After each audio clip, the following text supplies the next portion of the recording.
देख लेना ऐसे।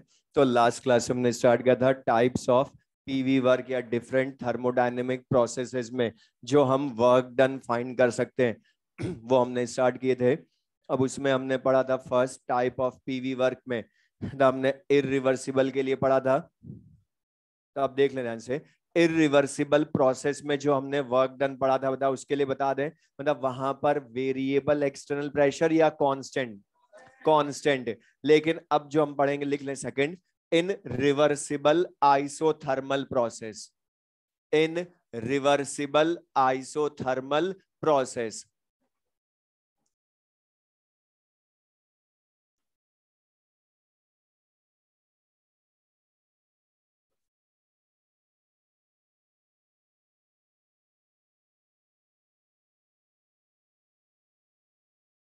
अब रिवर्सिबल आइसोथर्मल प्रोसेस, अच्छा था, रिवर्सिबल प्रोसेस में कोई जब वॉल्यूम V1 से V2 चेंज होता है तो मुझे बता वहां एक्सटर्नल प्रेशर कांस्टेंट या वेरिएबल, बोलो।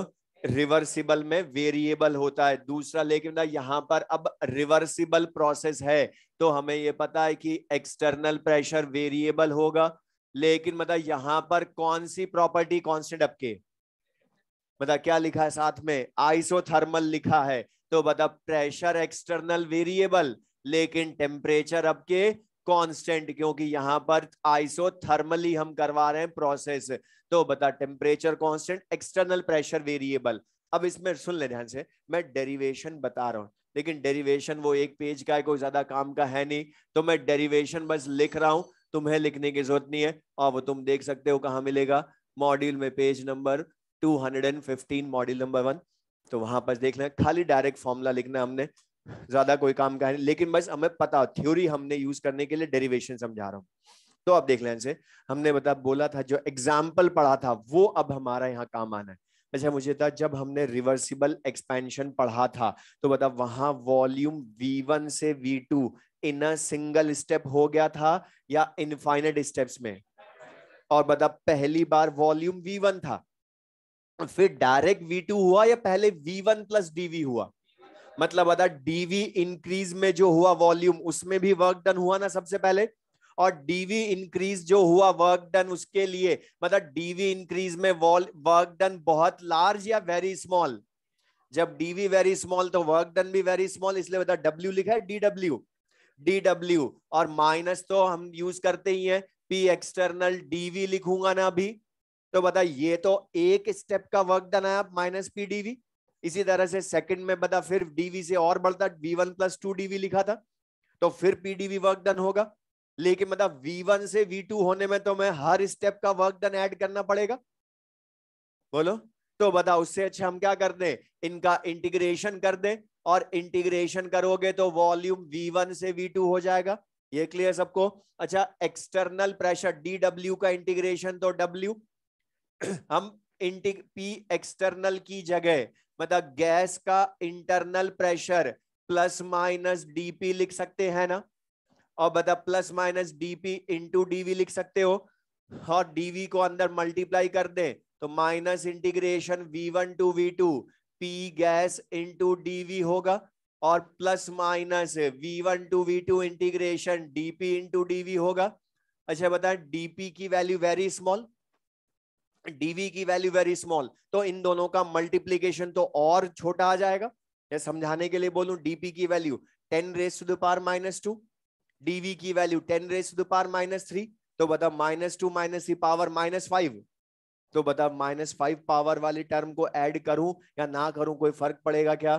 तो बता डीपी की वेरी वैल्यू स्मॉल, डीवी की वैल्यू वेरी स्मॉल, तो DP into DV very small, तो नेग्लेक्ट कर सकते हैं एडिशन सब्ट्रैक्शन में से, तो इसको नेग्लेक्ट कर दे। तो बता डीपी इंटू डीवी को नेग्लेक्ट कर दिया, तो बता पी गैस इंटू डीवी, इसका इंटीग्रेशन करना है हमने।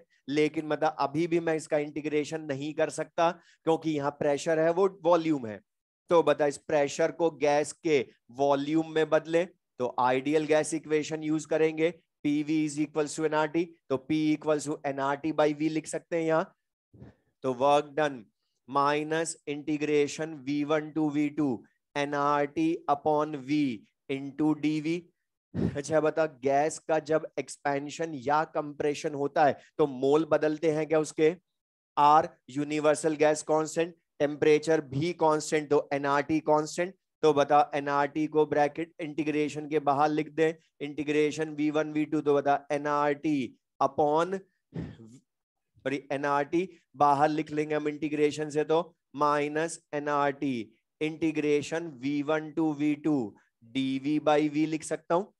अच्छा बता dV by V dx by x हो गया ना, इसका इंटीग्रेशन log x, लेकिन वो log नेचुरल होता है, log बेस e में होता है, तो बता इसी को क्या लिख सकते हैं हम, minus NRT log natural v लिख सकता हूं, लेकिन अपर माइनस लोअर लिमिट भी करेंगे, तो बता नेचुरल log v मतलब log v2 minus log v1 लिख सकते हो, अपर minus lower limit log v की, और ये log x minus log y मतलब log x अपॉन y याद रखने के लिए लिख सकते हैं, तो work done minus NRT natural log V2 by V1, और V2 V1 क्या है, फाइनल अपॉन इनिशियल वॉल्यूम। लेकिन बता ये जो फॉर्मूला है वो अभी हम न्यूमेरिकल में यूज नहीं कर सकते कैलकुलेशन में, क्योंकि बता ये लॉग बेस ई में हमें वैल्यूज नहीं पता होती, तो इसको लॉग बेस 10 में बदले, और लॉग बेस 10 में इसको चेंज करेंगे, तो बता 2.303 लॉग बेस 10 लिख देंगे इसकी जगह, तो बता रिवर्सिबल आइसोथर्मल का फॉर्मूला ही क्या आ जाएगा, -2.303 NRT log V2 by V1, और हमने बोला था केमिस्ट्री में लॉग लिखा हो तो लॉग बेस 10 मानते हो, तो बता वर्क डन का, तो ये डायरेक्ट फॉर्मूला ही लिख ले बस, डेरिवेशन कोई काम का है नहीं, तो work done in reversible isothermal process is -2.303 NRT log V2 by V1। या बता अब यहां पर जब एक्सपेंशन या कंप्रेशन होता है, तो बता वॉल्यूम बदलता है तो गैस का प्रेशर भी तो बदलता है ना साथ में, हमने पढ़ा ना P1 V1 से P2 V2 होता है गैस का प्रेशर, तो बता अभी तो वॉल्यूम दिया इसलिए हमने सॉल्व कर लिया, लेकिन बता इसकी जगह प्रेशर दे दूं गैसेस के P1 P2 तो भी ला सकते हो। अच्छा बता गैसेस के लिए लाना है तो फिर से PV is equal to NRT. अच्छा टेम्परेचर वेरिएबल या कांस्टेंट, कांस्टेंट है। अच्छा टेम्परेचर कांस्टेंट है तो बता ये एनआरटी पूरा ही कांस्टेंट, क्योंकि बता mole constant, R gas constant, T temperature constant, तो बता बॉयल्स लॉ यही तो होता है, pressure inversely proportional to volume.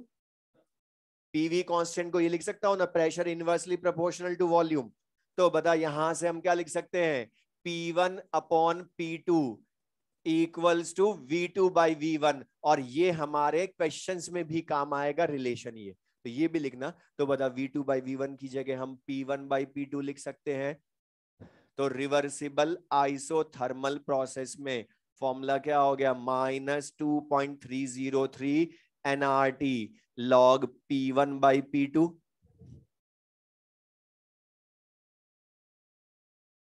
और ये दोनों फॉर्मूला जो है इनको बता हम डायरेक्ट याद रख सकते हैं एक ही बार में, मतलब हमने है क्या करा, -2.303 NRT log V2 by V1 या P1 बाई P2, और हमने जो लास्ट क्लास में बताया इरिवर्सिबल का वर्क डन का जब फॉर्मूला पढ़ा था, तो बता वहां हमेशा -P डेल्टा V से वर्क डन लीटर एटीएम में ही आता है, लेकिन जूल या कैलोरी में बदलने के लिए कन्वर्जन करना पड़ता है, जबकि यहां बहुत सिंपल सा, बता तुम्हें वर्क डन जूल में पूछे तो बता आर की वैल्यू 8.314 जूल में पुट कर लेना इसी फॉर्मूले में, कैलोरी में पूछे तो यही 2 पुट कर लेना, लीटर एटीएम में पूछे तो 0.082 पुट कर लेना, टेम्परेचर तो अकेला है तो हर जगह केल्विन में लेते, तो कैलकुलेशन से हम कर लेंगे रिवर्सिबल आइसोथर्मल प्रोसेस का वर्क डन।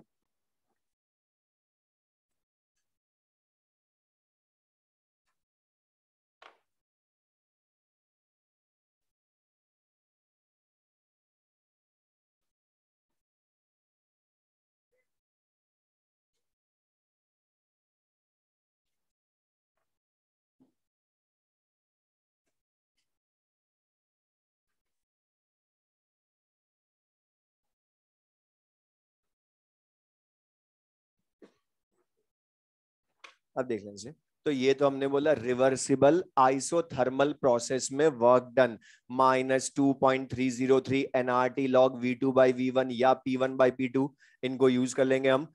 और इसमें बता यहाँ पर वर्क डन जिस भी यूनिट में लाना उसी में R की वैल्यू पुट कर लेंगे। लेकिन ये है रिवर्सिबल आइसोथर्मल प्रोसेस। अब थर्ड लिख लें, रिवर्सिबल एडियाबैटिक प्रोसेस। इन रिवर्सिबल एडियाबैटिक प्रोसेस लिख लें थर्ड, इन रिवर्सिबल एडियाबैटिक प्रोसेस। अब यहां पर ध्यान सुनना।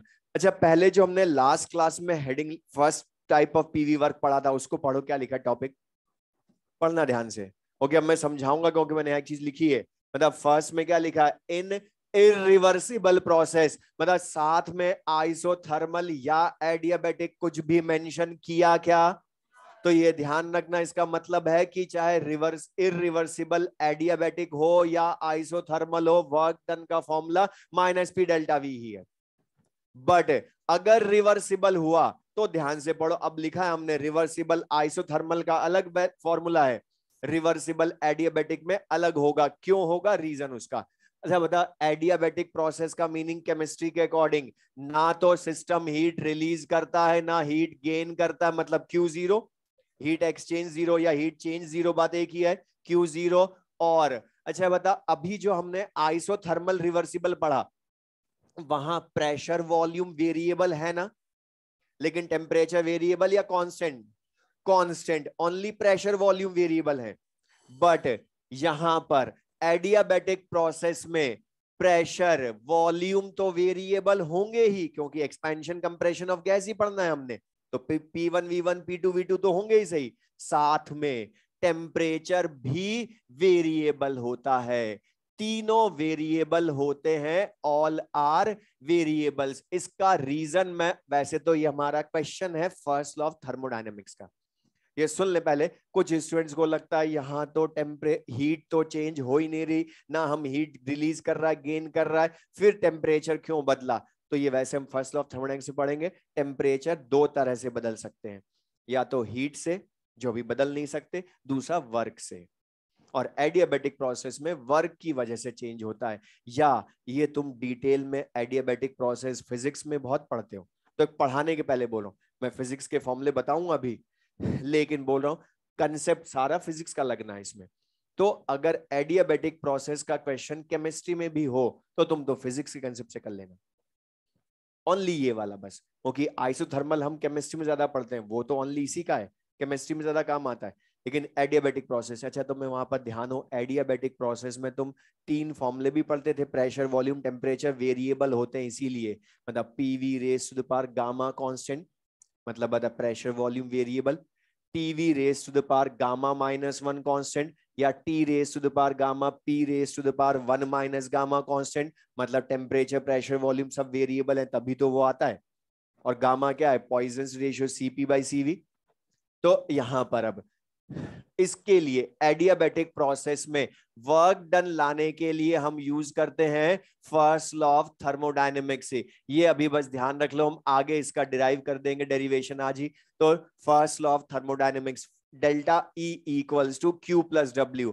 अब बताओ एडियाबैटिक में Q की वैल्यू 0 लिख भी ले, तो बता वर्क डन इक्वल्स टू क्या हो जाएगा, डेल्टा E। और तुम्हें ध्यान हो, बताओ heat capacity at constant volume CV तुम्हें पता हो तो बता, delta E NCV delta T भी होता है ना।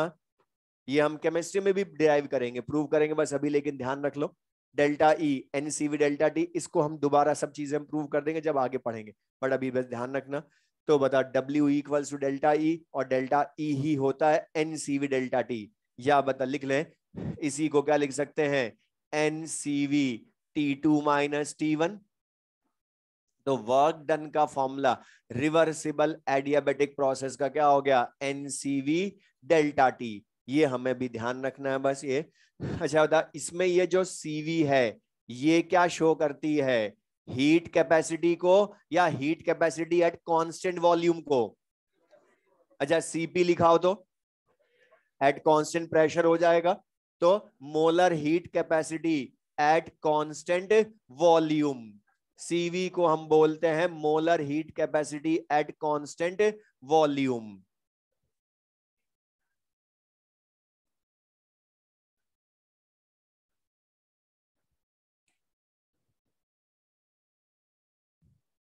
सुन ले, हर्ष कुमार आया है क्या?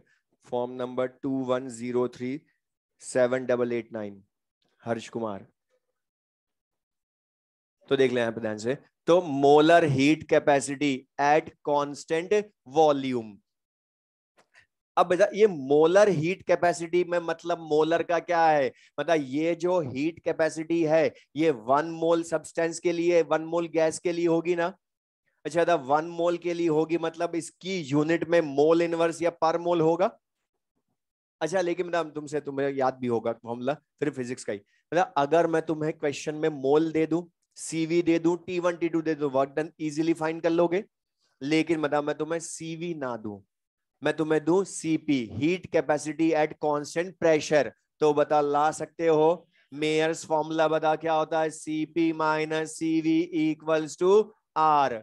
तो बता ये फॉर्मूला भी बस चेंज करने, यहां जो केमिस्ट्री में करता है वो ये कि डायरेक्ट सीवी नहीं देगा सीपी दे देगा। तो बता हम ला सकते हैं यहां से CP minus CV equals to R. बस ध्यान रखना आर की वैल्यू का, कि सीपी या सीवी जिस यूनिट में होगी, अगर जूल में है तो आर भी 8.314 जूल में पुट करोगे, अगर कैलोरी में है तो 2 पुट करोगे। तो बता CP minus CV equals to R से ला सकते हो सीवी की वैल्यू, यहां पुट कर दोगे। या थर्ड, अब फिजिक्स की चीजें, मतलब मैं अगर तुम्हें गामा दे दूं या दोनों साइड्स सीवी से डिवाइड कर दूं, तो बता सीवी से डिवाइड कर दूं मैं दोनों साइड्स, तो बता CP by CV minus CV by CV equal to R by CV, ये कट गया 1। अच्छा सीपी बाई सीवी क्या होता है, गामा, तो बता gamma minus 1 equals to R upon CV, या बताएं CV equals to R upon gamma minus 1। और बताइए सीवी की वैल्यू इस फर्स्ट इक्वेशन में पुट कर दें हम, तो इसी का सेकंड फॉर्मूला हो जाएगा।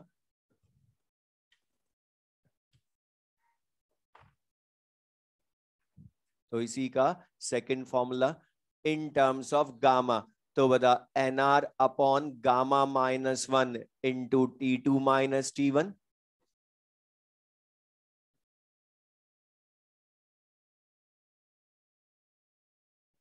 अच्छा लेकिन ना ये जो दोनों फॉर्मूले हैं इसमें तुम देखोगे तो बता हमें दोनों में T1 T2 ही गिवन हो तभी हम ये दोनों फॉर्मूले यूज कर सकते हैं ना। T1 T2 गिवन हो तो ही हम यूज करेंगे एनसीवी डेल्टा टी या NR upon gamma minus 1 T2 minus T1। लेकिन बता यहाँ तो प्रेशर वॉल्यूम भी वेरिएबल होते हैं ना। तो बता मैं तुम्हें इनिशियल प्रेशर वॉल्यूम दे दूं P1 V1 और फाइनल प्रेशर वॉल्यूम दे दूं P2 V2, तो बता वर्क डन ला सकते हो। लेकिन बता फिर T1 T2 को हटाना पड़ेगा ना यहाँ से, कैसे हटाऊं, आइडियल गैस इक्वेशन।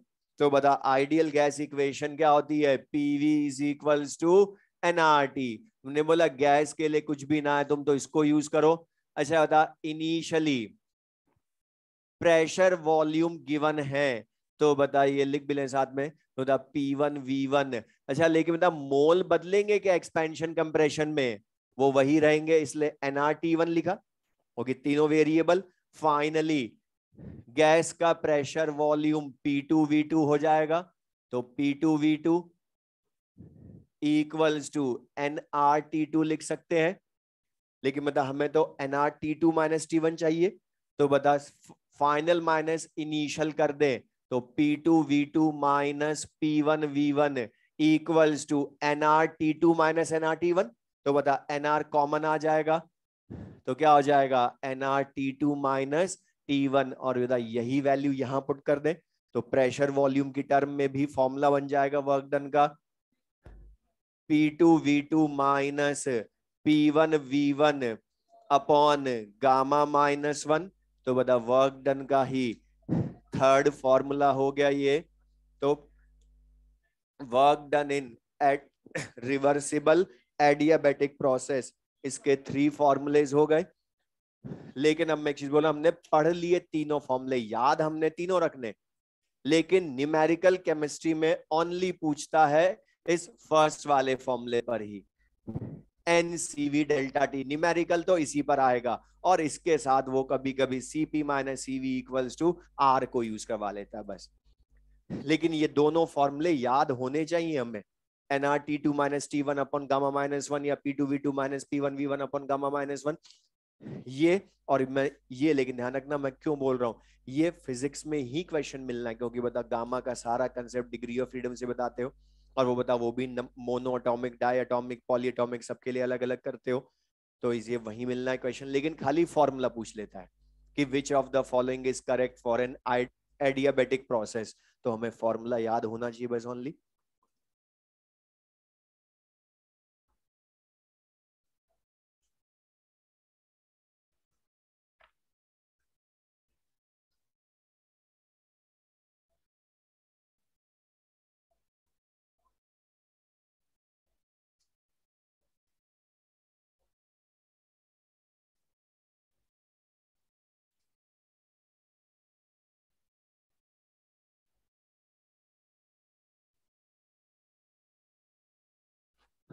अब इसमें छोटे छोटे वो क्वेश्चंस पूछता है जो कंपटीशंस में आ चुके हैं, जो वर्क डन के ही, तो द मेनली तो हमने ये फॉर्मुलेस ध्यान रखने हैं, तो 3 फॉर्मुलेस या CP माइनस CV इक्वल्स, लेकिन क्वेश्चन इन पर मिलना है, तो ये क्लियर है। तो अब हमने बोला रिवर्सिबल, तो अब एक जनरल चीज बोल रहा हूं, जब भी तुम्हारा क्वेश्चन हो तो सबसे पहले ये ध्यान से पढ़ना कि उसने रिवर्सिबल प्रोसेस बोला है या इरिवर्सिबल, क्योंकि इरिवर्सिबल बोला तो हमेशा formula fix minus P delta V, लेकिन मतलब रिवर्सिबल हुआ तो आइसोथर्मल में अलग है और एडियाबेटिक में अलग है फॉर्मूला रिवर्सिबल में, तो वो चेक करना पड़ेगा हमें, और वो डायरेक्ट भी बोल सकता है या जो हमने थ्योरी पढ़ी उसकी लैंग्वेज को यूज करवाएगा। तो अब लिख लें fourth, in free expansion of gas in vacuum, work done. अब बता दो क्या होगा। अच्छा बता, वैक्यूम में एयर होती है क्या, तो बता जब एयर ही नहीं है तो एक्सटर्नल प्रेशर होगा या जीरो, मतलब बता gas against no external pressure expand होगी, तो बता फ्रीली होगी ना फिर वो, क्योंकि उस पर कोई प्रेशर ही एग्जर्ट नहीं होगा, तो नो एक्सटर्नल प्रेशर के अगेंस्ट, इसलिए नेम भी क्या बोला, फ्री एक्सपेंशन ऑफ गैस। जब वैक्यूम में एक्सपैंड होती है तो बता एक्सटर्नल प्रेशर की वैल्यू जीरो, लेकिन बता क्या डेल्टा V जीरो है क्या, तो बता minus P external delta V, तो वर्क डन भी क्या होगा, जीरो।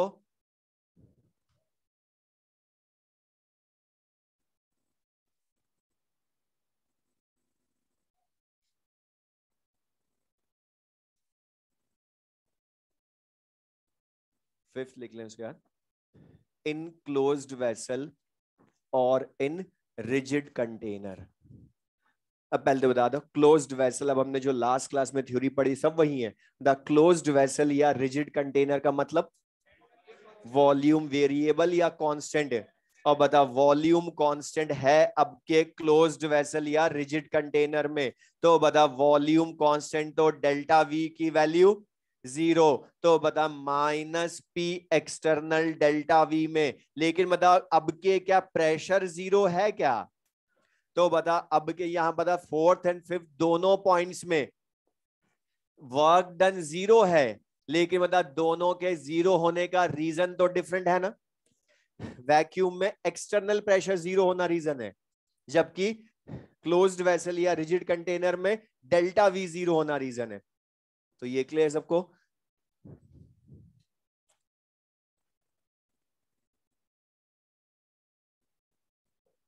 अब इसी में एक और क्वेश्चन जो पूछता है वो भी हमें पता, अच्छा था अभी तक हमने जितनी भी थ्योरी पढ़ी अभी तक उनमें तुमने ध्यान से देखा हो, हमने हमेशा अकेली गैस का एक्सपेंशन या कंप्रेशन करवाया, मतलब कभी भी हमने केमिकल रिएक्शन यूज की क्या अभी तक, लेकिन केमिस्ट्री में ज्यादा तो केमिकल रिएक्शन के लिए ही पढ़ते हैं हम सब चीजें।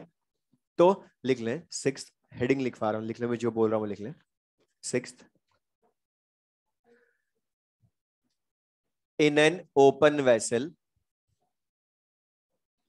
in an open vessel for a chemical reaction, sixth, in an open vessel for a chemical reaction or phase transition or phase transition or phase transition, अब यहां जो लिखा, पहले मैं जो पूछूं बताना, बता इसमें कौन कौन सी प्रॉपर्टीज कांस्टेंट, हेडिंग ही पढ़ के बताओ। सबसे पहले क्या लिखा है, इन एन ओपन वेसल। अब बता ओपन वेसल में एक्सटर्नल प्रेशर वेरिएबल या कांस्टेंट है? कांस्टेंट। तो बता एक्सटर्नल प्रेशर पी आपके क्या है यहाँ, कांस्टेंट है। और दूसरा बता और क्या कांस्टेंट, बोलो। वेरी गुड, क्यों? फेज ट्रांजिशंस हमने लिखा था लास्ट क्लास में, अकर्स एट कांस्टेंट टेम्परेचर, और उनका सबका नेम फिक्स होता है। Fusion at boiling melting point only, solid से लिक्विड में। Vaporization only at boiling point. अच्छा, सब्लिमेशन नेम होता है क्या, एट अ फिक्स टेम्परेचर बोला था। तो बता यहां पर टेम्परेचर भी कांस्टेंट, तो बता फेज ट्रांजिशन है इसलिए टेम्परेचर कांस्टेंट पता चल गया। दूसरा एक और अजम्पशन, ये ध्यान सुनना, दोबारा बोल रहा हूं कि पूरी फिजिकल केमिस्ट्री में किसी भी चैप्टर की थ्योरी में या न्यूमेरिकल में अगर टेम्परेचर के लिए स्पेसिफिकली ना बोले कि टेम्परेचर इंक्रीज किया या डिक्रीज किया, तब हमेशा हम उसको कांस्टेंट मानकर करेंगे। तो केमिकल रिएक्शन है, कुछ नहीं बोल रहा तो टेम्परेचर भी कांस्टेंट मानेंगे। लेकिन मतलब पहली चीज एक्सटर्नल प्रेशर वेरिएबल या कांस्टेंट, अब के कांस्टेंट। तो बता वर्क डन का फॉर्मूला, प्रेशर एक्सटर्नल कांस्टेंट, तो फॉर्मूला क्या बोलोगे, माइनस पी डेल्टा वी बोल दोगे ना, और वो पी एक्सटर्नल प्रेशर ही है। तो बता माइनस पी डेल्टा वी। अब बता लिख भी ले, तो बता वर्क ओपन वेसल में केमिकल रिएक्शन या फेज ट्रांजिशन में माइनस पी डेल्टा वी मतलब V2 माइनस V1 से ला सकते हैं ना। लेकिन ये कब ला सकते हैं, जब हमें प्रेशर पता हो और V1 V2 पता हो। लेकिन ध्यान रखना केमिकल रिएक्शन या फेज ट्रांजिशन में हमें प्रेशर वॉल्यूम देकर वर्क डन रेयरली पूछेगा। मतलब हर बार हमें ही लाना पड़ेगा प्रेशर वॉल्यूम को या पी डेल्टा वी को। तो अब हम कैसे लाएंगे, तो मैं तुमसे बोलूं सिंपल समझे दाना, ध्यान से करना बस। जैसे सपोज ये कोई केमिकल रिएक्शन है, N2 plus 3H2 gives 2NH3। तो अब हमें पी डेल्टा वी की वैल्यू लानी है इसके लिए, तो वो तुम्हें ओनली टेम्परेचर देगा टी बस, और टी देगा तो हमें वर्क डन की वैल्यू लानी है पी डेल्टा वी को हटाकर, टेम्परेचर के टर्म में लाएंगे इसको। अब लाने के लिए मतलब यहां पर केमिकल रिएक्शन या फेज ट्रांजिशन में इनिशियल स्टेट किसको बोलोगे, रिएक्टेंट्स को बोलोगे ना। फाइनल स्टेट किसको बोलोगे, प्रोडक्ट्स को, क्योंकि फाइनली तो प्रोडक्ट ही मिलेंगे ना, इनिशियली रिएक्टेंट फाइनली प्रोडक्ट। अब ये कैसे करेंगे, तो बता इनिशियली प्रेशर वेरिएबल या कांस्टेंट। अच्छा बता इनिशियली टोटल मोल कितने रिएक्टेंट्स के, 4। अच्छा फाइनली कितने हो गए, 2। अच्छा बता टोटल मोल इनिशियली 4 थे, फाइनली 2 रह गए, तो बता वॉल्यूम सेम रहेगा क्या, बदलेगा। लेकिन बता क्यों बदल रहा है, क्यों किया, क्यों V1, और ध्यान रखना यहां जो ये V1 है ये टोटल वॉल्यूम ऑफ रिएक्टेंट्स को शो कर रहा है, और ये किसकी वजह से है, उसके टोटल मोल्स की वजह से। और बता जब वो अलग है N1, तो बता ये V1 भी होगा। फाइनली प्रोडक्ट के मोल फिर बदल गए, 2 रह गए 4 से, तो बता अब N लिखूं या N2, बोलो। N2 लिखेंगे, तो बता यहां मैं क्यों अलग कर रहा हूं, N नहीं लिख रहा अब, क्योंकि अब केमिकल रिएक्शन है। तो बता अब तो बदलेंगे मोल, क्योंकि पहले 4 थे अब 2 रह गए। तो बता यहां पर N लिखूं या N2, लेकिन टेम्परेचर T1 या T, क्योंकि कांस्टेंट है, और R और T कांस्टेंट। तो बता अब जब मोल बदल गए तो उनका वॉल्यूम भी बदलेगा, पहले 4 मोल का वॉल्यूम था इनिशियली, बाद में 2 मोल का रह गया वॉल्यूम। तो बता V1 V2 किसके हैं अब यहाँ, रिएक्टेंट और प्रोडक्ट के टोटल वॉल्यूम। तो बता अब मैं यहां से फाइनल माइनस इनिशियल लिख भी ले, तो बता P V2 minus P V1, तो P कॉमन आ जाएगा, P V2 minus V1 equals to क्या लिख दोगे, N2 RT minus N1 RT, तो RT कॉमन आ जाएगा। अच्छा बताइए पी V2 माइनस V1 क्या है, डेल्टा V, तो P डेल्टा V। अच्छा जब V2 minus V1 delta V, तो ये भी तो मोल का डिफरेंस हो गया ना, तो डेल्टा N RT लिख सकते हो। बताइए यही P डेल्टा V तो लाना था हमें टेम्परेचर के टर्म में, तो यहां पुट कर दे, लिख लें। तो इसी का दूसरा formula minus delta N RT। तो बता ओपन वेसल में अगर केमिकल रिएक्शन होती है या फेज ट्रांजिशन होता है तो इसके लिए यूज कर सकते हो। लेकिन मुझे एक चीज बता दें, ये जो सेकंड वाला फॉर्मूला है, इसमें सॉलिड्स, लिक्विड्स, गैसेस सबके मोल कंसिडर करेंगे या ओनली गैसेस के? क्योंकि बताइए, ideal gas equation applicable only for gases, इसलिए हम गैसेस के लिए यूज करते हैं। इसलिए डेल्टा एन की जगह क्या लिखते हैं हम? डेल्टा एन जी, जिससे कि हमें ध्यान रहे है किसके लिए ये, मतलब बता सॉलिड्स लिक्विड्स को कंसिडर नहीं करोगे, इसमें ओनली किसको कंसिडर करेंगे? गैसेस को। अब मैं तुमसे पूछूं, बता इस N2 + 3H2 gives 2NH3, इसके लिए अगर मैं तुमसे डेल्टा एन जी पूछूं तो बता बैलेंस्ड इक्वेशन को ही देखोगे ना। और ये क्या है? N2 - N1, मतलब प्रोडक्ट माइनस रिएक्टेंट, और कितनी वैल्यू? -2। अच्छा, ये जो तुम बोल रहे हो, ध्यान सुनना ध्यान से, हम बोल रहे हैं कि रिएक्टेंट्स के 4 मोल हैं, प्रोडक्ट्स के 2 मोल हैं, बट बताएं ये एक्चुअल में मोल है या स्टाइकियोमेट्रिक कोएफिशिएंट्स हैं? और बताइए 4 stoichiometric coefficients of gaseous reactants का सम है ना। प्रोडक्ट भी 2 हो सकते तो फिर सम वहां भी करता। तो बता एग्जैक्ट ही लिख लेना हम फिर इसको, तो लिख भी लें ये डेल्टा एन जी हम लाएंगे बैलेंस्ड इक्वेशन से। और कैसे लाएंगे? Sum of stoichiometric coefficients of gaseous products minus sum of stoichiometric coefficients of gaseous reactants.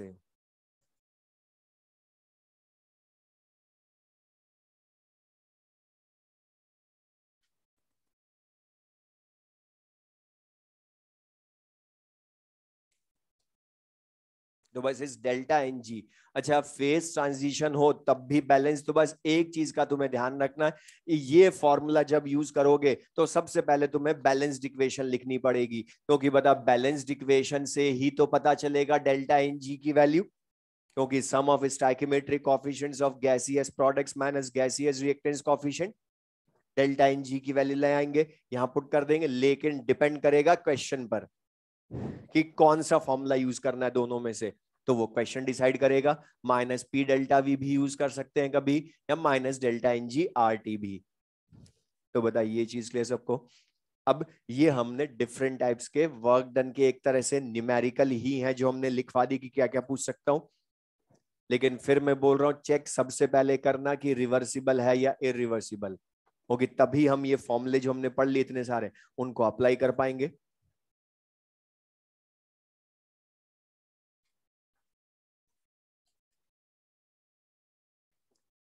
लिख लें क्वेश्चन। अब जो हमने पढ़ा इनको यूज हमने किस तरह से करना है।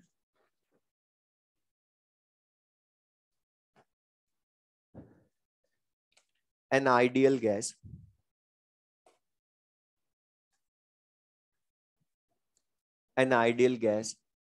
is expanded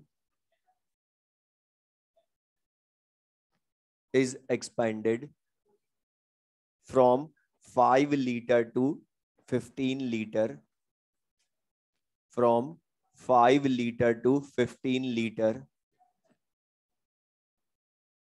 against constant external pressure of constant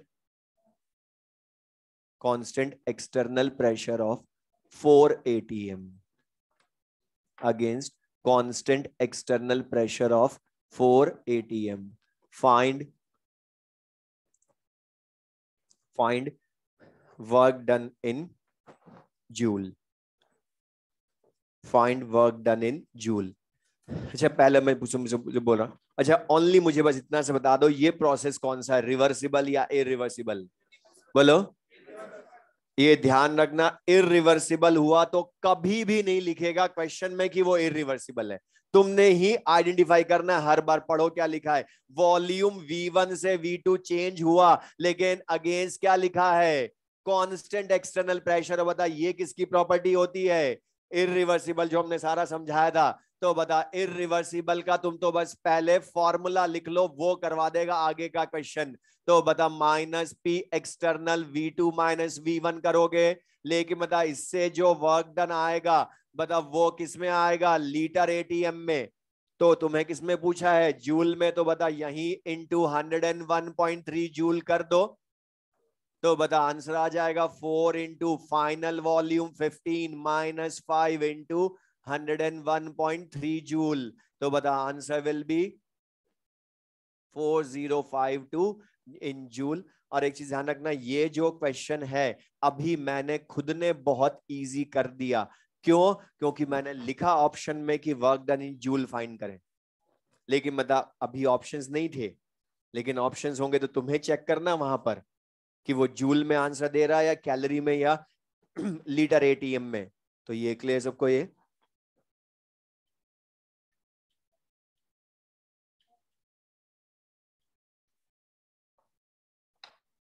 next लिखें।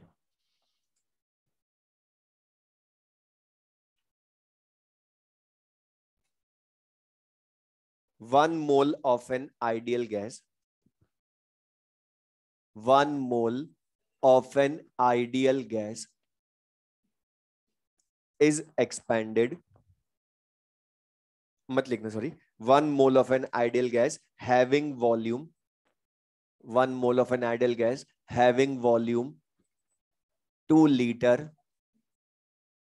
बोर्ड पर लिख लें, 2 liter at 12 atm pressure, 12 atm pressure and 27 degrees Celsius,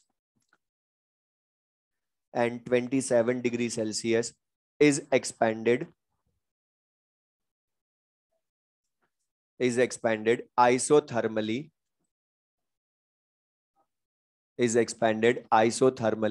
against constant external pressure of 2 atm until the, continuously लिखना, against constant external pressure of 2 atm until the, constant external pressure of 2 atm until the pressure of gas becomes, 2 atm, until the pressure of gas becomes 2 atm. Find work done in liter atm. Find work done in liter atm.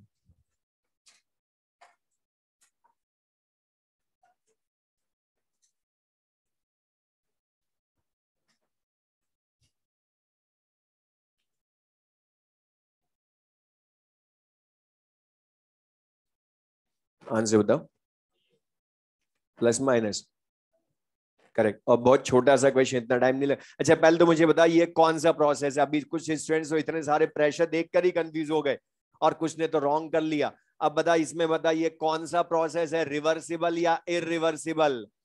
पढ़ो ध्यान से, मैंने बोलता यहाँ पर क्या लिखा है, अगेंस्ट कांस्टेंट एक्सटर्नल प्रेशर, मतलब बता यहाँ पर ये इरिवर्सिबल हुआ। और तुम तो उसका फॉर्मूला लिखो, वो समझाएगा कैसे करना है। तो बता minus P external V2 minus V1, और आंसर अब के तो लीटर एटीएम में ही पूछा है, तो कन्वर्जन भी नहीं करना हमने।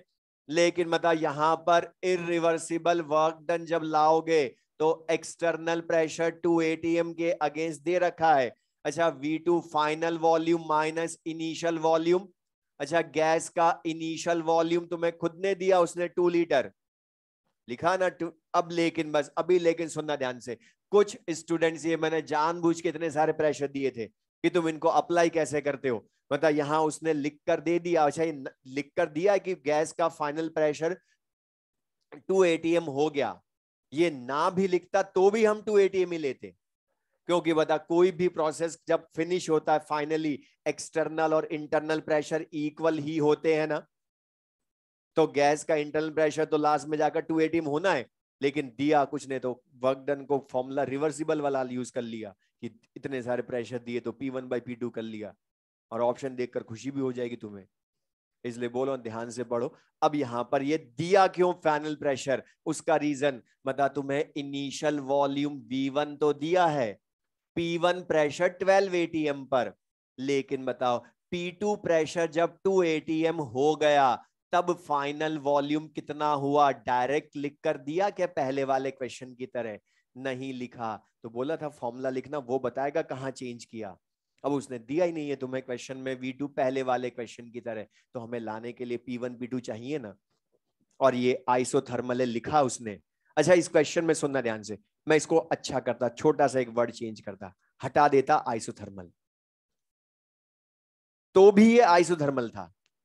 क्योंकि बता अकेले टेम्परेचर पर तो हो रहा है ना प्रोसेस, तो भी अंडरस्टूड है कि आइसोथर्मल है। तो बता अब ideal gas equation PV is equals to nRT। अच्छा बता n कांस्टेंट, एक्सपेंशन में r कांस्टेंट, t तो कांस्टेंट है ही। तो बता P1V1 इक्वल्स टू P2V2 लिख सकते हो ना, PV कांस्टेंट तो बोलो। तो बता P1 पता है 12, वॉल्यूम V1 पता है, P2 तुम्हें 2 पता है, तो V2 की वैल्यू कितनी हो गई? 12 लीटर ही हो गई। और ये वैल्यू यहां पुट कर दो, answer will be -20 litre ATM। तो बता ये क्लियर सबको? ये सिंपल सा क्वेश्चन लेकिन फिर भी अच्छा हो गया कुछ के लिए। तो बता ये ध्यान रखोगे, ये बस चेंज करने की जगह यही है। अब इसी का एक और चेंज मैं बोल रहा हूं, इसी क्वेश्चन में सेम क्वेश्चन रहेगा, सेम डाटा रहेंगे, प्रोसेस भी सेम, प्रोसेस भी आइसोथर्मल ही रहेगा, बस इसी का मैं चेंज कर रहा हूं। लिख लें,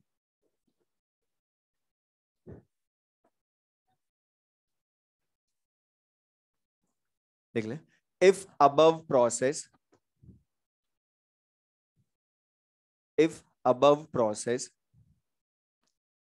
occurs, if above process occurs isothermal, if above process occurs reversibly, if above process occurs reversibly, then find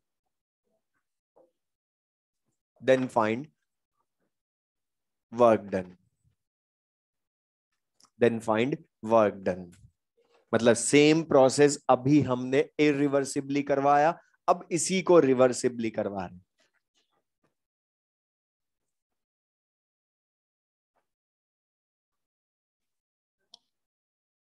अच्छा बता रिवर्सिबल है वो तो उसने खुद ने बोल दिया, लेकिन बता रिवर्सिबल में भी दो तरह के हमने पढ़े हैं, आइसोथर्मल एडियाबैटिक। तो बता कौन सा है? वो भी लिखा हुआ पहले वाले में आइसोथर्मल है। तो बताओ आइसोथर्मल रिवर्सिबल का ही फॉर्मूला लिखोगे, -2.303 nRT लॉग V P1/P2 या V2/V1, दोनों में से जो इजी लगे वो यूज कर लो, आंसर तो सेम ही आना है। क्योंकि बता P1 P2 भी पता है गैस के, या V2 तुम ले आए गैस का, तो V1 V2 भी पता है, तो P1/P2 या V2/V1 वाला फॉर्मूला। और वर्क डन जो लाओगे वो लीटर ATM में ही लाओगे, क्योंकि पहले वाले में भी उसी में लाए। तो बता -2.303 n नंबर ऑफ मोल्स तुम्हें उसने दिए पहले वाले क्वेश्चन में, नंबर ऑफ मोल्स 1। अच्छा लेकिन बता R की वैल्यू कितना यूज करोगे, 8.314 या 0.082? ये अभी आवाज आई 8.314, यही सबसे बड़ी सिली मिस्टेक पूरे केमिस्ट्री में। सब ज्यादा स्टूडेंट तो ये गड़बड़ करते हैं आर में। और मैं फिर एक बार बोल रहा हूं, आर की वैल्यू कभी भी डायरेक्ट यूज नहीं करते हैं, क्वेश्चन डिसाइड करता है। और मैंने अभी बोला लीटर ATM में लाना वर्क डन, तो बता 0.082 होती है ना, 8.314 रखोगे जूल में आ जाएगा, या कैलोरी में रखोगे तो 2 आएगा फिर। तो लेकिन बता टेम्परेचर डिग्री सेल्सियस में या कैल्विन में? तो बता 27 डिग्री सेल्सियस को 300 कैल्विन लिखोगे, लॉग V2/V1 12/2, या बता P1/P2 रखोगे तो भी यही है। और यहाँ थोड़ा सा कैलकुलेशन लेंदी होगी, log 6 की वैल्यू 0.78, इनको मल्टीप्लाई तुम करोगे, थोड़ा सा लेंदी होगी लेकिन तुम कर ही लोगे। तो आंसर आएगा 44.18 लीटर ATM।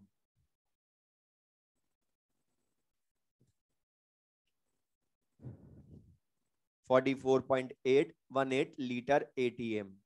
अब यहां पर जिसके लिए मैंने एक क्वेश्चन दिया वो ध्यान सुनना, जो लास्ट क्लास में हमने थ्योरी में एक पॉइंट बोला था मैंने, पता है रिवर्सिबल एंड इरिवर्सिबल प्रोसेस होते हैं, पाथ होते हैं। पाथ होते हैं मतलब सेम प्रोसेस को हम रिवर्सिबली करवाएं, इरिवर्सिबल करवाएं तो पाथ बदलते हैं। लेकिन प्रोसेस तो एक ही है दोनों बार, लेकिन मतलब पाथ बदलता है। तो बता वर्क डन सेम आता है या डिफरेंट आता है? डिफरेंट आना चाहिए। क्यों? क्योंकि work done is path dependent. Path function होता है तो चेक कर लो, वर्क डन पाथ फंक्शन है। इरिवर्सिबल में सेम प्रोसेस करवाया तो वर्क डन का मैग्नीट्यूड कितना आया? 20, माइनस तो उसका साइन है। वर्क डन इरिवर्सिबल में करवाया सेम प्रोसेस, -20 लीटर एटीएम, लेकिन इसी को रिवर्सिबली करवा दिया तो ये -44.18 हो गया। मतलब बता मैग्नीट्यूड वाइज कौन सा एक्सपेंशन वर्क डन मैक्सिमम है? रिवर्सिबल एक्सपेंशन में या इरिवर्सिबल में? तो वो तुमसे इस पॉइंट को यूज करवाएगा। लास्ट क्लास हमने बोला वर्क डन जब पाथ फंक्शन है तो अलग अलग आना चाहिए सेम प्रोसेस को, तो हमने फिर से प्रूव करा न्यूमेरिकली भी उसी को पॉइंट को कि why work done is path function.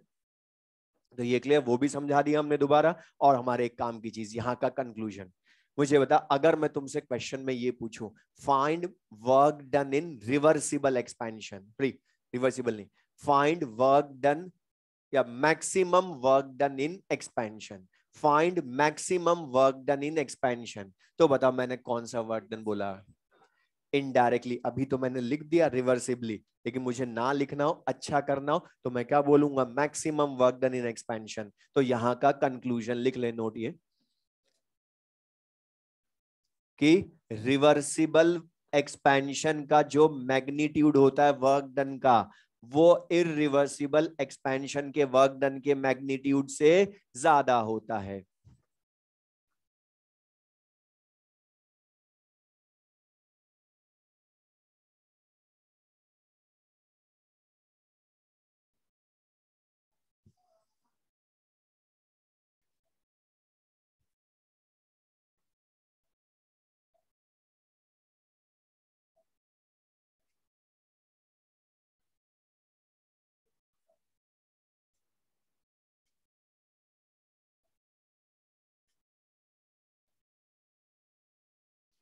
तो बताइए क्लियर सबको?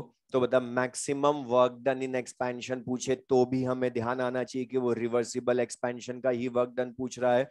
और why work done is a path function हमने न्यूमेरिकली भी प्रूव करा है। क्लियर सबको ये?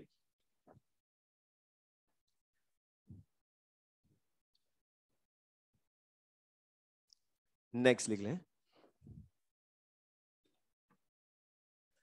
लिख लें 3 moles of an ideal gas, 3 moles of an ideal gas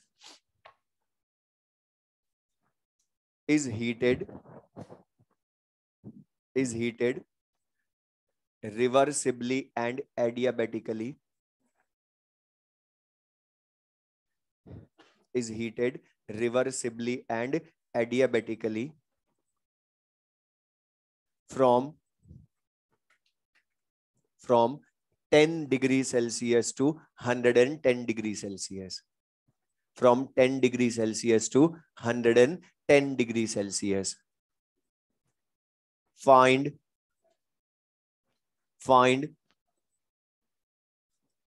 work done.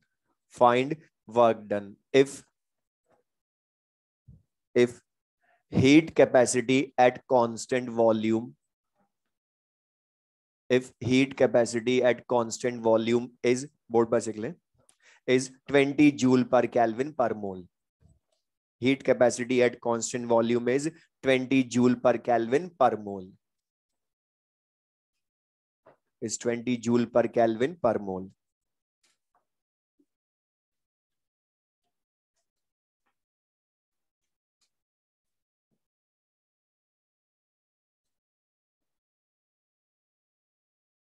Answer था बहुत छोटा सा क्वेश्चन। अच्छा था, इसने तो खुद ने लिख दिया रिवर्सिबल एडियाबेटिक बोला ना। और बता T1 T2 दिए टेम्परेचर, तो बता फिर हमें पता फॉर्मूला भी क्या यूज करोगे? NCV डेल्टा T यूज करोगे, T2 - T1 लिखोगे उसकी जगह। अच्छा बता नंबर ऑफ मोल्स तुम्हें खुद ने दे दिए 3। अच्छा CV की वैल्यू डायरेक्ट दी हमें लानी पड़ेगी? दी है ना। बता heat capacity at constant volume, लेकिन मोलर वर्ड नहीं लिखा। तो बता यूनिट में मोल इनवर्स लिखा है ना, तो बता मोलर ही हुई फिर से ये।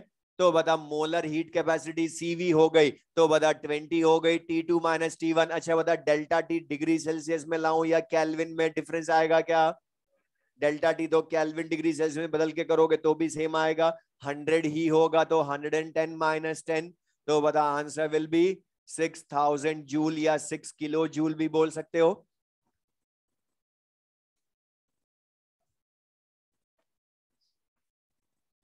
नेक्स्ट क्वेश्चन लेंगे।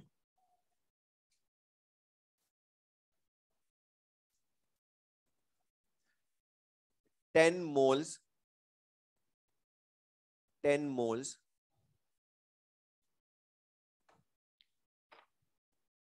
of an ideal gas,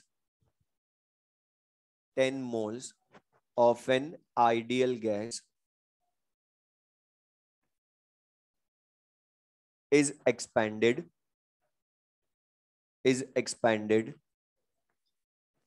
from 1 atm to 0.1 atm, from 1 atm to 0.1 atm at 227 degrees Celsius, at 227 degrees Celsius. Find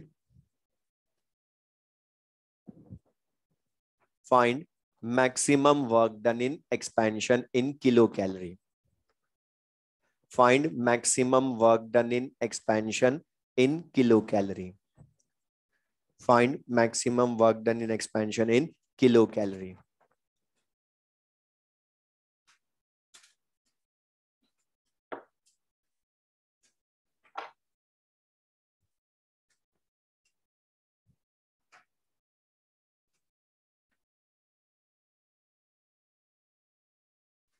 अच्छा ये कौन सा प्रोसेस आपके? Reversible, very good. कैसे पता चला?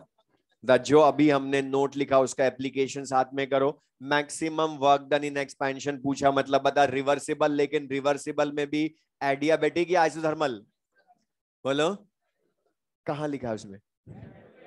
लेकिन टेम्परेचर अकेला दिया तो बता, अकेला टेम्परेचर दिया तो आइसोथर्मल। अब बता लेकिन बता -2.303 एनआरटी लॉग V2/V1 लिखे आपके या P1/P2?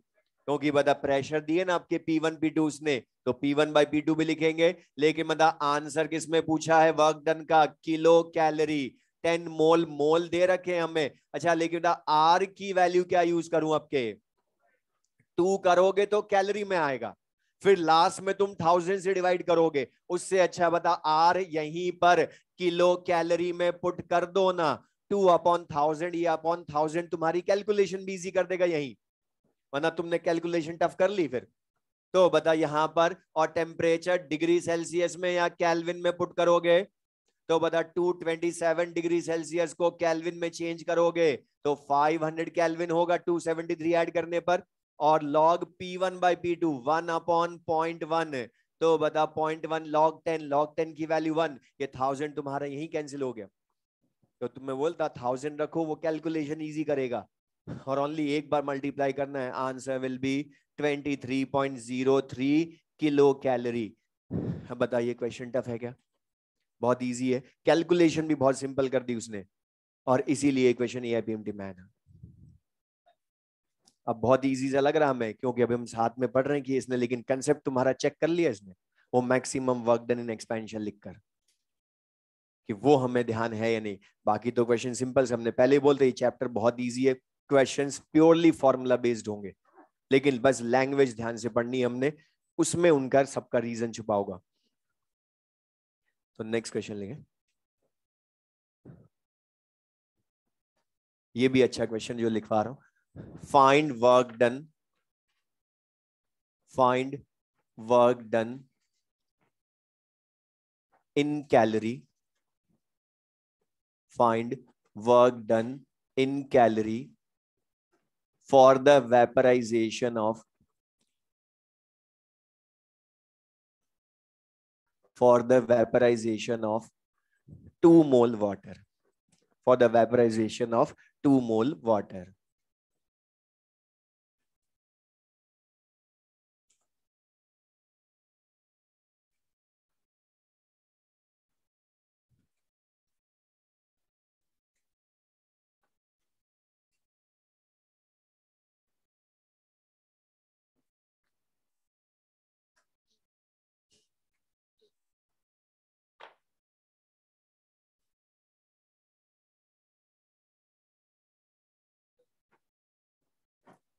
और बहुत छोटा सा क्वेश्चन है अभी, लेकिन बहुतों को तो लग रहा है कि इसमें सर टेम्परेचर लिखवाना तो भूल गए।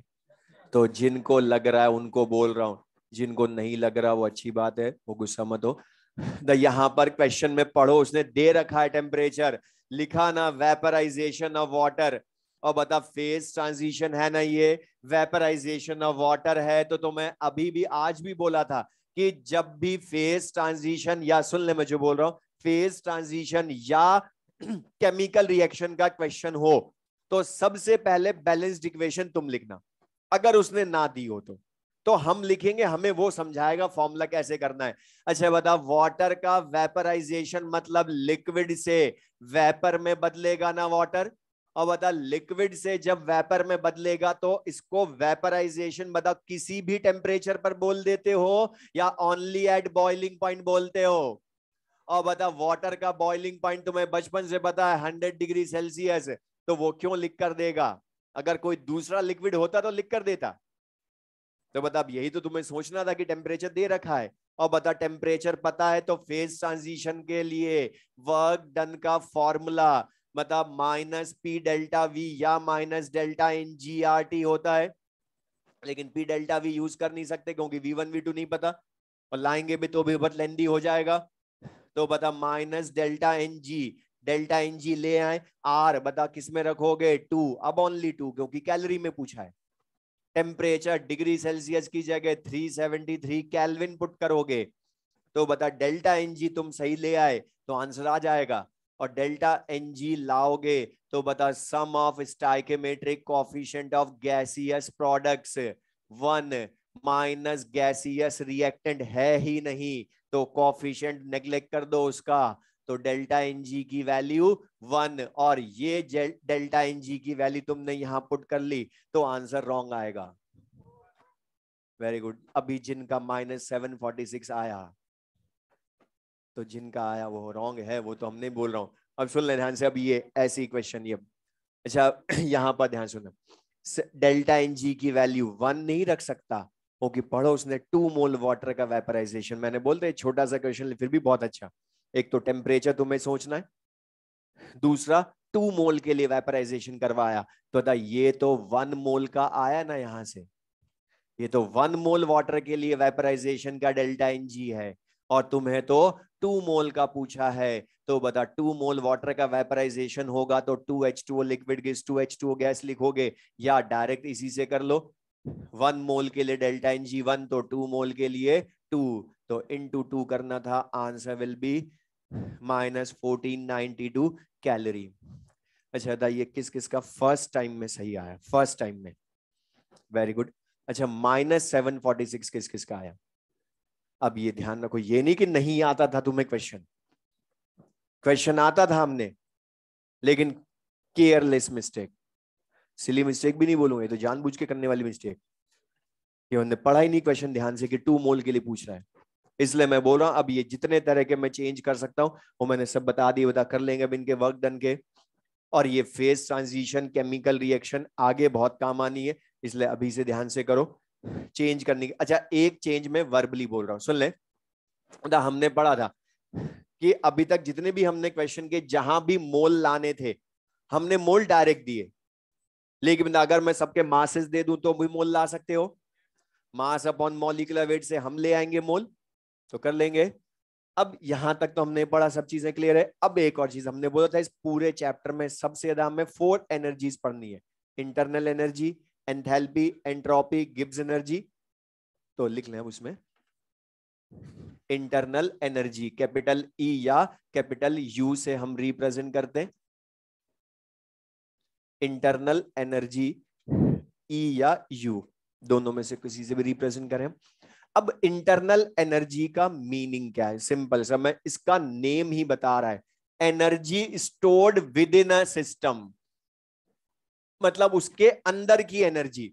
और किसी भी सिस्टम के अंदर की एनर्जी बता उसमें प्रेजेंट सब्सटेंस की वजह से ही होगी ना, और सब्सटेंस में भी किसकी वजह से होगी? उसके पार्टिकल्स मतलब एटम्स एंड मॉलिक्यूल्स की वजह से। तो ये इंटरनल एनर्जी है क्या? एटम, किसी भी सिस्टम में जो एटम्स एंड मॉलिक्यूल्स हैं वो जितने टाइप की पॉसिबल एनर्जी शो करते हैं उन सब एनर्जीज का सम ही हम क्या बोलते हैं, इंटरनल एनर्जी। तो लिख लें, it is sum of it is sum of all possible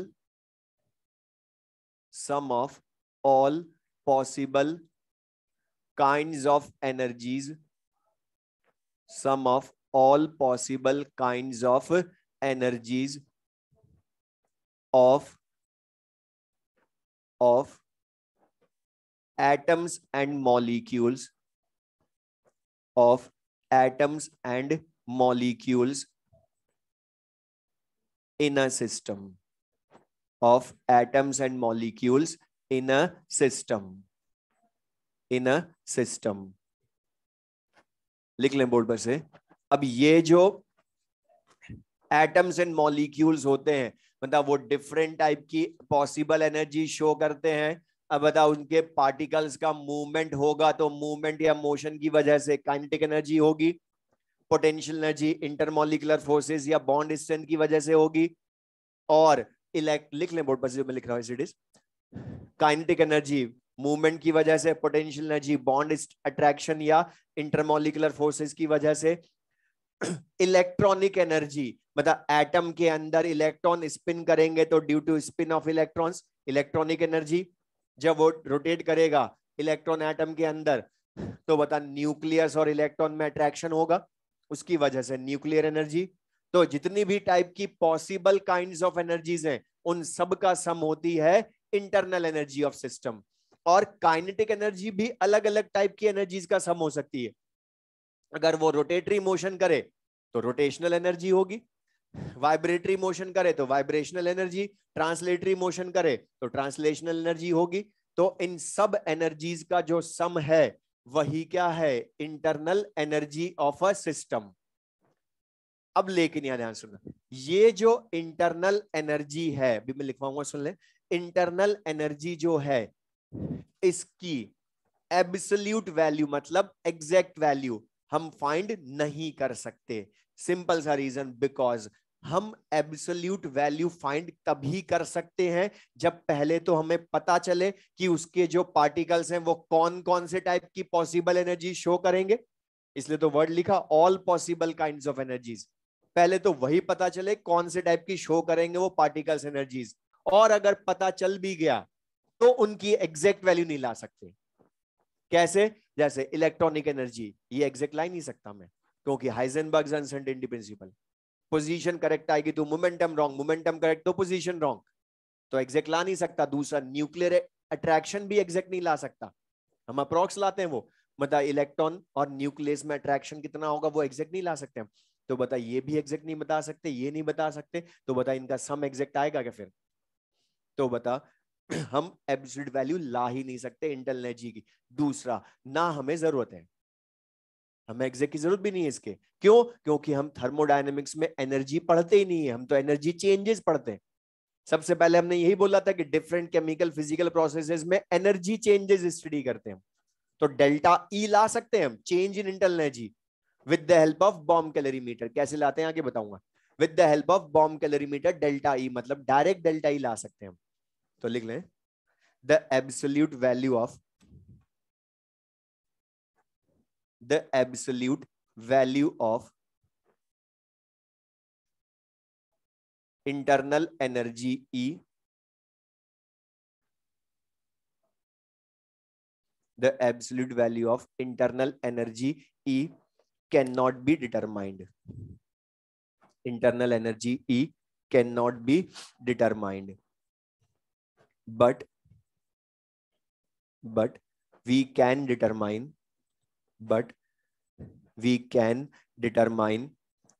change in internal energy delta E, but we can determine change in internal energy delta E by bomb calorimeter, by bomb calorimeter, by bomb calorimeter। तो बता, अगर मैं delta E लाऊंगा, लिख भी लेना board पर से, अगर बता मैं डेल्टा ई फाइंड करूंगा तो E final minus E initial ही देखूंगा ना, वैल्यू स्टेट इनिशियल फाइनल ही देखूंगा। लिख लें delta E equals to E final minus E initial. लेकिन मतलब इनिशियल और फाइनल वैल्यू क्या एग्जैक्ट ला सकते हो क्या? ओके, एब्सोल्यूट ला ही नहीं सकता मैं, लेकिन डिफरेंस ला सकते हैं, वो हम पढ़ेंगे आगे, बॉम्ब कैलोरीमीटर या दूसरा यूज मैं बता देता हूं साथ में, first law of thermodynamics. Practically तो हम बॉम्ब कैलोरीमीटर से लाते हैं, लेकिन मतलब क्लास में जब करते हैं तो प्रैक्टिकल तो करते हैं नहीं, तो हम थियोरेटिकली लाते हैं with the help of first law. First law बनाया इसी के लिए, मतलब हमने पढ़ा ना आज भी formula delta E equals to Q plus W, मतलब Q और W एग्जैक्ट ला सकते हो तो डेल्टा E आ जाएगा ना एग्जैक्ट, जरूरत ही नहीं है E की एग्जैक्ट वैल्यू की। नेक्स्ट पॉइंट लिख लें इसी में, it is an extensive property, it is an extensive property and state function, it is an extensive property and state function। अब ये हमने स्टार्टिंग में लिखा था, अब इसका रीजन कि क्यों ये extensive property and state function है, सिंपल सा रीजन। अच्छा था, एक्सटेंसिव का मतलब हाइपोथेटिकली सिस्टम को हम हाफ करेंगे तो बता जो प्रॉपर्टी बदल जाएगी वो एक्सटेंसिव होती है। अब बता यहां पर जब मैं सिस्टम को हाफ करूंगा, सपोज गैस है, इसमें गैस को हाफ करूंगा तो उसका मास हाफ होगा ना, और मास हाफ होगा तो बता काइनेटिक एनर्जी हाफ mv², या पोटेंशियल एनर्जी mgh हाफ हो जाएंगी ना, तो बता दो बदल जाएंगी तो ये सम भी तो बदल जाएगा इंटरनल एनर्जी। तो बता इंटरनल एनर्जी इंटेंसिव या एक्सटेंसिव? अमाउंट चेंज करने पर चेंज हो गई एक्सटेंसिव। और दूसरा जब इसका मेजरमेंट करोगे तो पाथ देखोगे या ओनली इनिशियल फाइनल वैल्यू, मतलब इनिशियल फाइनल स्टेट देखोगे तो पाथ डिपेंडेंट या इंडिपेंडेंट, मतलब स्टेट फंक्शन हुई। दूसरा, अब एक चीज ध्यान रखना, अब आगे जो मैं बता रहा हूं उस थ्योरी का सबका यूज करने के लिए ये ध्यान रखना, थर्मोडायनेमिकली मतलब हम सबसे ज्यादा चेंज अभी तक भी जो हमने किया वो प्रेशर वॉल्यूम टेम्परेचर में ही किया ना, तो थर्मोडायनेमिकली प्रेशर वॉल्यूम टेम्परेचर बदलने पर ध्यान रखना इलेक्ट्रॉनिक और न्यूक्लियर एनर्जीज चेंज नहीं होती हैं इन अ प्रोसेस। क्यों? क्योंकि ये प्रेशर वॉल्यूम टेम्परेचर पर डिपेंड ही नहीं करती। अगर करती होती तो बता तुमने एटॉमिक स्ट्रक्चर चैप्टर में कभी भी प्रेशर वॉल्यूम टेम्परेचर यूज किए क्या? नहीं करे। तो बता फिर वो डिपेंड करती नहीं है, इसलिए तो यूज नहीं करे, करती तो अफेक्ट होता। तो बता यहां पर अब मैं तुमसे पूछूं, ध्यान से मुझे बताना, बता कि अगर मुझे इंटरनल एनर्जी चेंज करनी है तो बता ये दोनों तो कभी बदल नहीं सकती, इलेक्ट्रॉनिक न्यूक्लियर एनर्जी, लेकिन बता काइनेटिक एनर्जी तो बदल सकती है ना, पोटेंशियल एनर्जी तो थर्मोडायनेमिकली प्रेशर वॉल्यूम टेम्परेचर या बदलने पर बदल सकती है। तो बता मैं ये बोल दूं internal energy depends on kinetic energy and potential energy. अब जो भी चीज मैं तुमसे क्वेश्चन पूछूंगा इसका वो यहां से बताना है तुम्हें बस, के ई प्लस पी इनका चेंज जिसमें हो गया तो इंटरनल एनर्जी बदल जाएगी, ये दोनों चेंज नहीं हुई तो इंटरनल एनर्जी कांस्टेंट रहेगी। अब लेकिन पहले हमें पता हो कि काइनेटिक एनर्जी मेनली गैसेस के लिए या किसी के लिए भी डिपेंड किस पे करती है, तो तुम ही बता दो। सबसे ज्यादा बता काइनेटिक एनर्जी को अफेक्ट करने के लिए पूरी केमिस्ट्री में तुम किसको बदलते हो? टेम्परेचर।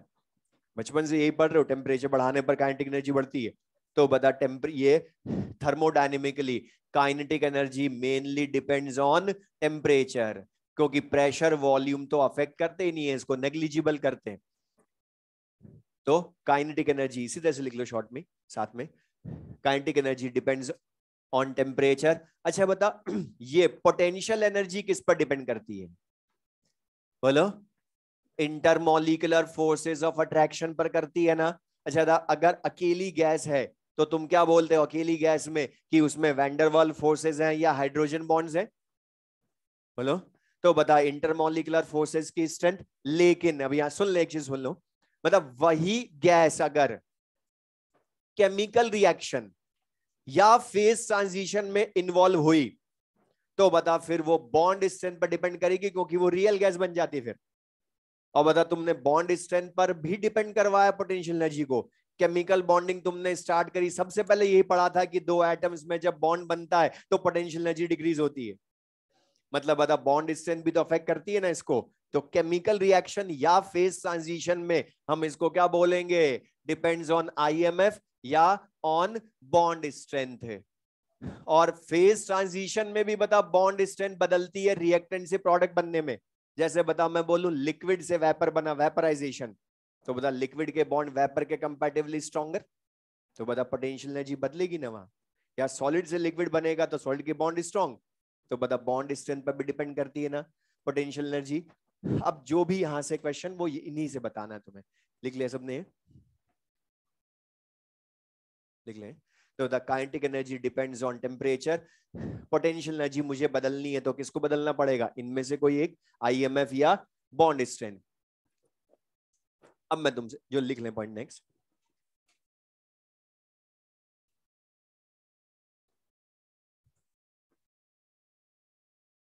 लिखे internal energy, internal energy of an ideal gas, internal energy of an ideal gas depends only on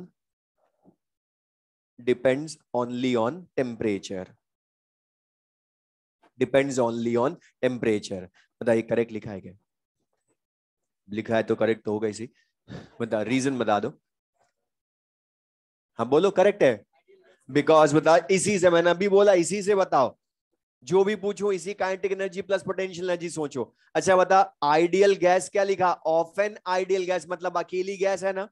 तो बता अकेली गैस है तो उसकी पोटेंशियल एनर्जी किस पर डिपेंड करती है? आईएमएफ पर। और तुमने पढ़ा केटीजी में बता असम्पशन कि आइडियल गैस में आईएमएफ होते हैं जीरो, और आईएमएफ जीरो तो पोटेंशियल एनर्जी पीई जीरो। लेकिन बता काइनेटिक एनर्जी पर तो डिपेंड करेगी ना फिर ये, और काइनेटिक एनर्जी किस पर डिपेंड करती है? टेम्परेचर पर। तो लिख लें because IMF equals to zero in ideal gas, because IMF equals to zero in ideal gas, so because IMF equals to zero in ideal gas, so PE equals to zero, मतलब potential energy equals to zero। तो बता internal energy of an ideal gas depend किस पे करेगी? Only on kinetic energy, क्योंकि potential energy तो ideal gas की zero हो गई। तो बता ओनली ऑन काइनेटिक एनर्जी, और kinetic energy depends on temperature, तो इंटरनल एनर्जी भी आइडियल गैस की ओनली ऑन टेम्परेचर। या तुमने बता केटीजी में पढ़ा है 1 mole of an ideal gas mono atomic की काइनेटिक एनर्जी बता 3/2 RT होती है ना। तो इससे भी बता सकते हो। ये बता 3/2 RT में लिख लें। बता ये R constant, T temperature, temperature को वेरिएबल होगा तो ही काइनेटिक एनर्जी बदलेगी, काइनेटिक एनर्जी बदलेगी तो इंटरनल एनर्जी को बदलेगी वो। तो ये क्या है? For 1 mole of an ideal gas है काइनेटिक एनर्जी 3/2 RT। इसलिए बता हमने बोला internal energy depend only on temperature for an ideal gas है।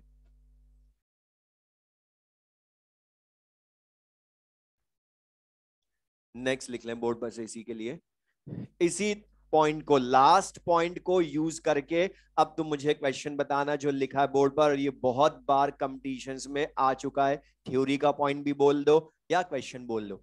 Isothermal expansion of an ideal gas है, मतलब इसके लिए डेल्टा ई की वैल्यू क्या होगी हमें नहीं याद, तो तुम तो सिंपल सा जो अभी थ्योरी पढ़ी वो अप्लाई कर लो।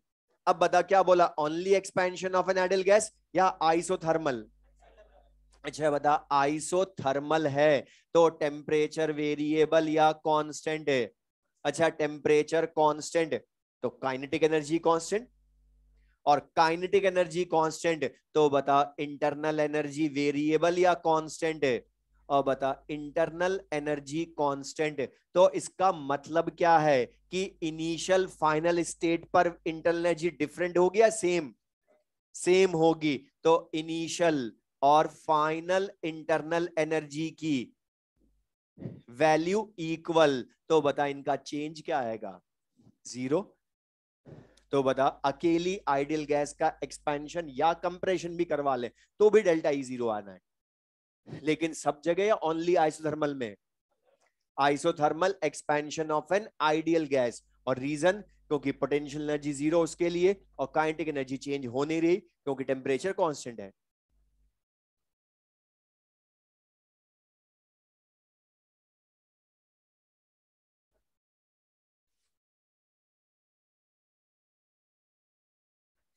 तो ये चीज के लिए सबको। अब इसी का एक और ये जो लास्ट हमने, फिर मैं बोल रहा हूँ के ई प्लस पीई के अकॉर्डिंग बताना, जो मैं फिर उनसे पूछूंगा फिर से, रीजन मैं ऑलरेडी बता चुका।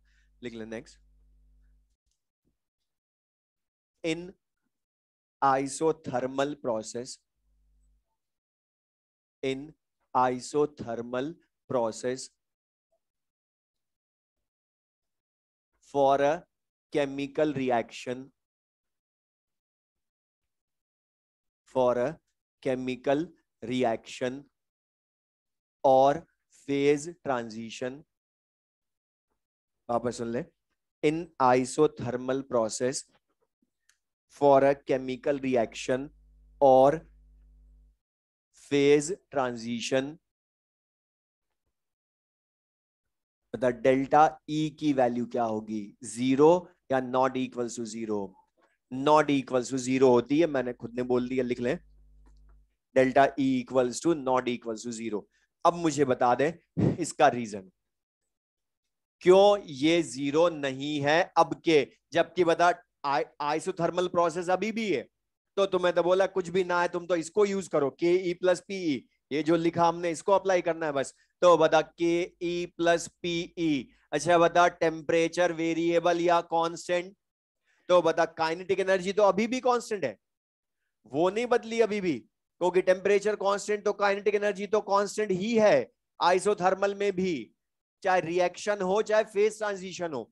आइसोथर्म टेम्परेचर कांस्टेंट, इसलिए काइनेटिक एनर्जी कांस्टेंट। लेकिन बताओ अब के क्या पोटेंशियल एनर्जी कांस्टेंट है क्या? बताइए अकेली गैस है या रिएक्टेंट से प्रोडक्ट बन रहे हैं? और जैसे बता मैं रिएक्शन ही बोलूं, N2 + 3H2 गिव्स 2NH3। अब बताओ नाइट्रोजन हाइड्रोजन अमोनिया की क्या बॉन्ड डिस्टेंस सेम है क्या? मतलब रिएक्टेंट से प्रोडक्ट बनेगा या फेज ट्रांजिशन सॉलिड से लिक्विड बनेगा अगर, तो बता बॉन्ड डिस्टेंस बदलती है ना, और बॉन्ड डिस्टेंस बदलेगी तो बता पोटेंशियल एनर्जी कांस्टेंट या वेरिएबल? तो बता यहां पोटेंशियल एनर्जी कांस्टेंट नहीं है, वेरिएबल है। और रीजन उसका, because reactants and products have different bond strength है। और बता अगर पोटेंशियल एनर्जी कांस्टेंट नहीं रही तो बता फिर इनका सम तो बदल जाएगा ना, पोटेंशियल एनर्जी और काइनेटिक एनर्जी का सम तो अभी भी बदलेगा। काइनेटिक एनर्जी नहीं बदली लेकिन पोटेंशियल एनर्जी वेरिएबल का मतलब इनिशियल फाइनल अलग आएगी। तो बताओ फिर इनका सम इंटरनल एनर्जी वो भी वेरिएबल होगी, और वेरिएबल होगी इसका क्या मतलब है बता, इसकी इनिशियल और फाइनल वैल्यू इंटरनल एनर्जी की इक्वल या डिफरेंट है। वेरिएबल का मतलब इनिशियल अलग होगी फाइनल अलग होगी, और डिफरेंट तो बताओ change in internal energy final minus initial से वो भी डिफरेंट आएगा। तो ये चीज क्लियर सबको ये। अब यहां पर एक चीज सुनना, मतलब हमने अभी बोला internal energy for a chemical reaction और फेज ट्रांजिशन में डेल्टा ई 0 नहीं है। लेकिन अब कुछ स्टूडेंट ये इतनी बार क्वेश्चन में आता है कि कुछ तो खतरनाक रट लेते हैं कि आइसोथर्मल देखते डेल्टा ई 0, वो नहीं है। अच्छा बता आइसोथर्मल में अगर expansion of an ideal gas है तो मुझे बताना इंटरनल एनर्जी 0? रॉन्ग है, सुना भी नहीं मैंने क्या बोला, इसीलिए मैंने बोला था खतरनाक रट लेते हैं, 0 कर देते हैं आज तो मत पढ़ते ही, ऐसे थोड़ा बोल रहा था मैं। बता मैंने क्या बोला, इंटरनल एनर्जी, मतलब मैं तो ई की बात कर रहा हूं, और ये 0 या कांस्टेंट, उसका चेंज 0 है, इसलिए हर बार लिखा है चेंज डेल्टा ई हमने 0।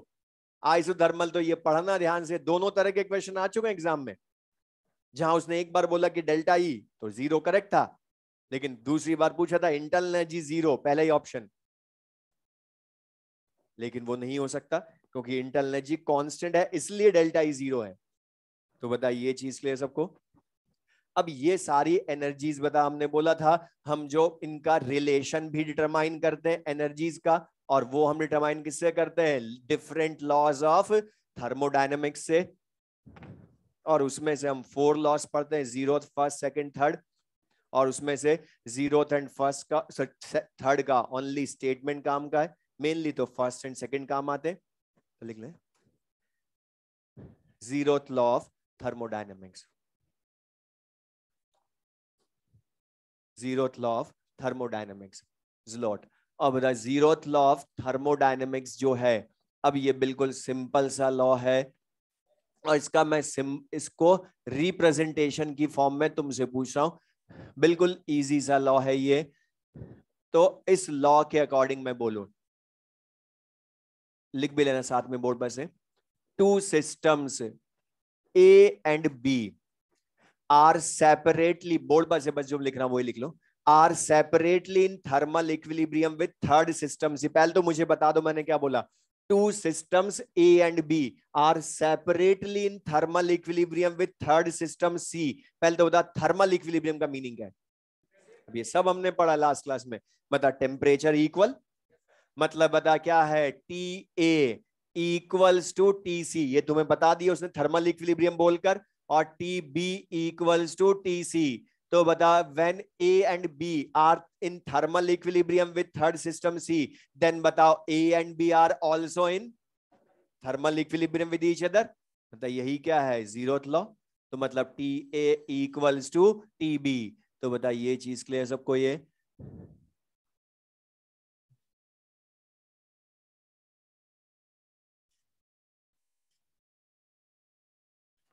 तो बता T A equals to T C या T B equals to T C, तो T A equals to T B, zeroth law of thermodynamics. लिखो फर्स्ट लॉ ऑफ थर्मोडायनेमिक्स। और मैं पूछ सुना रहा हूँ, और तुमने बोल, अभी मैं नहीं लिखवा था लेकिन तुमने बोला ना इसलिए लिखवा रहा हूँ। लिखो लिखो फर्स्ट लॉ ऑफ थर्मोडायनेमिक्स।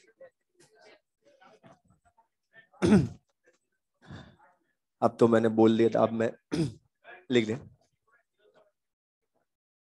लिख बता दिया नहीं, A and B separately thermal equilibrium with C, तो ए और बी है आल्सो थर्मल इक्विलिब्रियम, जो रिप्रेजेंटेशन में बोला वही स्टेटमेंट है। अब लिख ले, इतनी देर में हमारा हो जाता है फर्स्ट लॉ, फालतू टाइम पास करो जो। लिखो first law of thermodynamics, float, first law of thermodynamics. अच्छा ये जो फर्स्ट लॉ है, ये law of conservation of energy होता है या उस पर बेस्ड होता है? तभी तो बता, अलग बोला इसको, law of conservation of energy होता था, अलग नाम क्यों बोलते? लिख लो this law is based on, this law is based on law of conservation of energy, this law is based on law of conservation of energy। अब बाकी हम नेक्स्ट क्लास में पढ़ेंगे।